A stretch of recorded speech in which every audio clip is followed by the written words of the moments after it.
Yeah. Yeah. We back. Y'all know what's going on, man. It's your boy OK Bet, aka K Trades, man. We back. Another video. We just made, some good profit today again. The video went crazy. SPY went crazy. Yeah, a bunch of other tickers kind of had a little pullback today. I mean, the video did have a pullback today, but we still caught the opening move. That it was actually pretty nuts. I didn't know it was gonna be going up that crazy. I woke up and I saw overnight hours. It had touched like 235 already. So I'm like, oh, what? Like as soon as these hold, we finna go crazy. So yeah, because I had swung 225s. So those went crazy. Once we hit 230, I sold. I grabbed a bunch once we got that bounce off the low. All right, once we got that initial bounce here, I grabbed some here. Some 1DTs. I forget what they were, but I just started spamming them. I'm like, I just started spamming them. So yeah, I took those. I don't even remember what percent they were. But it was nice. So it was very nice. And then they just kind of had this all day. So and it was cool because we came back. I told everybody we probably come back to 222, and we did. So yeah, it's pretty good. Pretty nice pullback. I mean, especially after an overnight move like that. I mean, this is healthy. Like I said, we always want to make sure we're forming higher lows, higher highs. So we just maybe this is just a higher low, and then just kind of setting a little quick one real quick before we continue up, right? Or if not, if we do end up losing 215 again, then yeah, I'm just not interested anymore. But I mean, as long as 222, 225 holds, going into the next weeks, days and weeks, I think we'll still be fine. Nice little pullback. If we can get back above, and then possibly go take out that gap and all-time high. But yeah, like I said, not too worried about it yet. Like I said, if we do get down or we get smacked back under that 217, 215, yeah, I'd be a little like frustrated. And SPY, yeah, let's go over what happened on SPY today. SPY was actually pretty simple. We already had the breakout yesterday, right? Remember we caught the calls yesterday. And then, we breakout retest, right? We love a good breakout retest. So once we kind of opened up, realized what we were doing, I'm like, okay, cool. As long as we don't crack below, I can go ahead and start a position, right? And I was like, hey, calls are good at least to the gap fill, right? So as soon as we hit the gap, I sold most of those zeros. And then once we got a pullback, I say, hey, I'm adding more because, like I said, if this is a true breakout retest, right, we'll get in that next leg up. And if the market's bullish, like we've been talking about, right, you can't fight the trend, and the trend is your friend. So if the trend's up, we're gonna buy some time, grab some calls. And it was early in the day too, so I seen, I was like, okay, it's whatever, but we got time. And then yeah, we literally got like 2 candles, and we were already up over 100-some percent, 200%. Somebody here got 190%. Like yeah, it was just easy printing. So after we got that new all-time high, that pretty much was it, right? And we tried to get some more on this channel breakout, but it was a fake little breakout, so we didn't necessarily go right in here. So we got stopped out of those. We caught a nice little move, but it just wasn't. It didn't end up going until the very end of the day, and then I posted this. I was like, hey, I'm watching end of the day. They're setting up a Head and Shoulders. I mean, we see how many times Head and Shoulders fail in a bull market, right? They fail a lot. So I was like, hey, if it does go, we'll come here. But if it doesn't, it'll fake and then get back above. So once we got back above, grab some, and then yeah, those went 40%. That random push towards the end of the day, it was actually really nice. And I actually did swing a few, so we'll see how that plays out. But yeah, I did swing a few of those runners just because, like I said, you go long until it ain't long no more, So those runners, hopefully they'll do something for me. If not, then it's not that big a deal. But Palantir, I actually took Palantir for the first time. I've been hearing about this Palantir. Everybody's always talking about it, stuff like that. And yeah, I like the pullback, right? Nice. Finally, we got a little daily pullback. Remember when I said like it's okay, to want to get in a trade, but if you get something like this, and I was like, hey, that 160 support, I can't go long on yesterday unless we held that support and started pushing above. So once we got a nice little entry here, I was like, all right, cool. I'll try a little starter, nothing crazy. So yeah, as long as we can get back over. Really, honestly, 160. 160 is really what you want to see for like long term. That's just to be straight up, to be honest, right? Like I said, I just got a starter, so I just, I'm new to the options chain on this. I'm not really familiar how it moves. So I just want to, start scaling into the position. But for sure, yeah. Once we get back above, roughly like Friday's high. Ooh, goodness, yeah, really like Friday's high to 160, right? That's really, to be honest, like that's sure. We get back above that, then you should be gold into the next leg up. But in between here, obviously, definitely a risk for sure. We're at the bottom of the range. One of the main reasons I got it. So I'm looking for, even if we do stay in this range, I'll still be able to catch a nice little push if they get it. Especially the way it's been moving overnight and stuff like that. What else? Oh, Microsoft disappointed me, man. Had to cut those at open today. It tried to get an open a little pump, but then it started rejecting. So I was like, no. This is Mark Zuckerberg's fault though. He was talking about he's getting away from the AI and going back to the metaverse, and nobody asked him for the metaverse. Nobody cares about the metaverse game. So I guess investors didn't like that, and it just waterfall. We're about 50%. We have retraced about 50% of the total moves so far. If we do hold, that 50%, hopefully push back above 455 to 460. Anything above there, then we should get a nice little pop higher. But remember, like I said, this has been getting smacked for a while. So it's the daily chart. So you expect some pullbacks, right? It's nothing crazy, right? It's just 2 days. You never know. You might finally get a little gap up tomorrow, and then maybe continue towards the end of the week. Or even if it wants to come down a little more, right? Still test this breakout zone, 425 to 430. I wouldn't want it to go that low, absolutely not. But if it does, then it still might not be the end of the world. Now, if we lose that, because that's the neckline of the inverse head and shoulders, right? If we lose this neck, then that's kind of when it's like, it might be rolling down. But like I said, as long as it's still above, really 430. I don't want it to go below 430. That'd be pretty crazy. But I understand if they came down real quick, fill that gap, and then what I'm saying, that's still a little steep for me.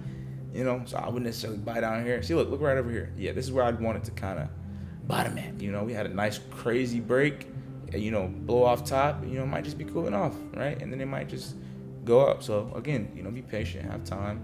When contracts are, expiring whenever you choose. So if you go closer, like I did, it's a little too close. Those got cooked. It is what it is. So be it, bro. But if I do get back in, definitely buy more time. But it's not the end of the world for that. CRM. So CRM, we sold these up here, had some runners, closed the runners that open. They were already, they were red.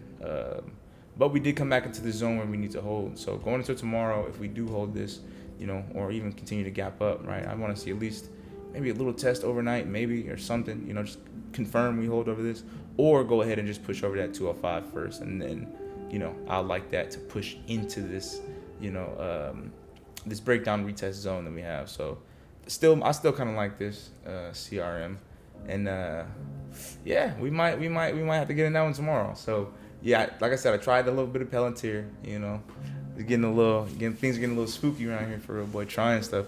But PLTR, SPY, PLTR, SPY, Microsoft, CRM, and NVDA. So those are probably my top favorites right now, just as far as what I'm watching. Let me scan this really quick. What's one that everybody always asks about? CRWV? Did I go over CRWV? Oh, no, I'm over CRM. Let me see if I have CRWV on here.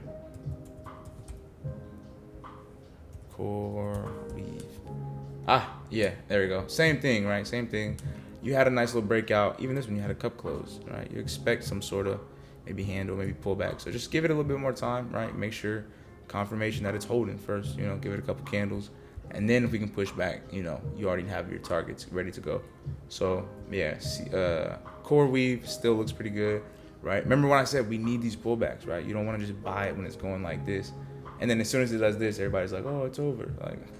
This is the pullback y'all been waiting on, right? So if it's confirmed, right, we start to hold, this 120 level. Start to push back up, right? We'll already be able to target. Because remember, we already made a higher high in pre-market. So as long as we can hold and maintain a higher low, right? So we should, in theory, come up and get a nice little push. And these are, like I said, these are, not stuff that I normally trade that I'm just now, being made aware of and stuff like that. But I like it. All these are kind of good. The same ones we went over, at the beginning of the week. Really the same ones. Just what we were talking about. We need that pullback. You need the pullback. You don't just want to buy into the very top. Like a lot of people just bought into the very top. And even today, still trying to buy into the top as it's pulling back. And it's like, no, you got to remember, we have to wait for it to establish where the support's going to be first. So crazy enough, still in that zone. That's actually pretty nuts. But yeah, this looks good. This looks good. As long as it holds, right? Push back above where we previously closed, previous day's high. Or no, previous day's high was in here. Oh, this was a small day. Let me see. Oh, yeah. That's perfect. Yeah, by previous day's high, right? Probably come out, take out that 130, and then swing for the fences. All right, so definitely gonna have I'm definitely gonna be adding a lot of positions tomorrow. So I actually might go live tomorrow, just to make it easier on the positions and when I'm getting in and what I'm looking for, So make sure you got the post notifications on. Yeah, I might go live for all these because these might be like, specific quick entries. Because a lot of them, even like NVDA today. Let's look at NVDA. NVDA was a very quick entry, so it wasn't something like I just was like, hey, I'm calling out. I just said like, hey, I'm rolling my calls. Because I remember I swung 225. So once we started to push, I sold, because I'm already in the money. Just in case the video has a pumping up, I don't want to lose all that great premium. So I sold, and then I just rolled into one. I forget exactly which ones they were, but aim for pre-market high. You know what I'm saying? It was just one of those ones that went very fast. So some of them they just happen a bit faster than others. So it'd be a little hard to call out or even post. So yeah. We'll probably go live tomorrow, catch some of these bangers and some more. Probably end the week with a couple more 100%ers. And I think we got some good earnings that we'll probably play too. Oh, PANW. I didn't yeah, it's pretty good. Yeah, all these earnings, man, have been going crazy. Is it CRWV that has earnings tomorrow? CRM, what is it? Something has earnings tomorrow, and it's popping right now. Let me see. Oh, CrowdStrike. What's CrowdStrike? Hold on. CrowdStrike. Yeah. This one right here. This one has earnings tomorrow, but for some reason it's already pumping. This is annoying because I actually wanted to play one of these. Man, that's lame. Oh, that's so lame, bro. What? Yeah, mind you, earnings is tomorrow. That's what they said. Yeah, that's irritating. But yeah, like I said, we'll go live tomorrow. Catch a little vibe, catch some more profit. Have a great week again. Yeah, that's pretty much it, man. Keep it simple. Hopefully these calls print. Hopefully we do. I'll probably sell around 762, maybe up there. Let me see. Yeah, I'll probably sell up there. I'm trying to find that other chart that has the our YouTube chart. There we go. Yeah, we can keep pushing into this channel. Hopefully we gap up something crazy and just push some more. Hopefully tomorrow we get like bull side, we gap up, right? Boom, hit something up here, and then like finally get a pullback. I'm just saying that because I got calls and I want my calls to print. Oh, I didn't even go over the game plan for SPY. I'm tripping. All right, my fault. So look, boom, y'all know the vibes. Previous day's close, all right? Bang, previous day's close, previous day's highs, and previous day's low, but if we go that low, then you'll see it before then, but that's all the way down here. All right, we appear to be gapping up right now. So if we gap up over where we are, 760, if 760 holds, right, 760, 759 holds, right, blue sky territory. Same as what we've been doing, right? Just by time, I guess, let the calls print. Price action will show us where the tops are and the resistance and all that stuff. It'll show us. But yeah, but like I said, if you don't want to keep playing calls at the highs just in case of a random day where we get a rug pull, I understand that. And that's why I've been personally just playing a bunch of other tickers. Yeah, and that's why, why I've just been trying a bunch of other stuff. Just because it is kind of like redundant. Like, bro, we're going calls again, especially because it's like, what if today's the day where they're like, oh, you know what? Instead of breakout retest, we're just gonna go $20 down. So it's definitely scary. So it's always better to buy stuff that has loud levels and stuff like that. That's why we've been doing NVIDIA, Microsoft, Iran, all this stuff. I think Iran actually went today. I didn't end up swinging that one. Yeah. Oh, that was nice. So I have to close that gap for sure. But yeah, no, I didn't end up swinging that one because I didn't have enough time on it. I only had this week's, so I was like, bro, there's no way I can see 100% and just be like, I'm gonna swing it all. You know what I'm saying? Because I didn't have that many. Like I said, I don't really trade it, so I only had, you know, just a little size. So I ended up selling those, but that's a nice swing as well.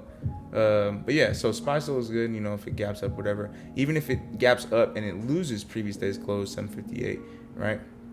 You don't want to see it lose this area. In between here, we can still kind of chop and maybe go, you know. But if it does start to break down, retest, we'll probably come back down here to 750, 750. If this does. If we do come all the way down, we're probably, you know, right back here, wherever this ends up being. And, yeah, you know, 754 below, 7. Let me see. Yeah, you lose 754, you know, major level, back down to 751 to 747, honestly, because there's a gap right here.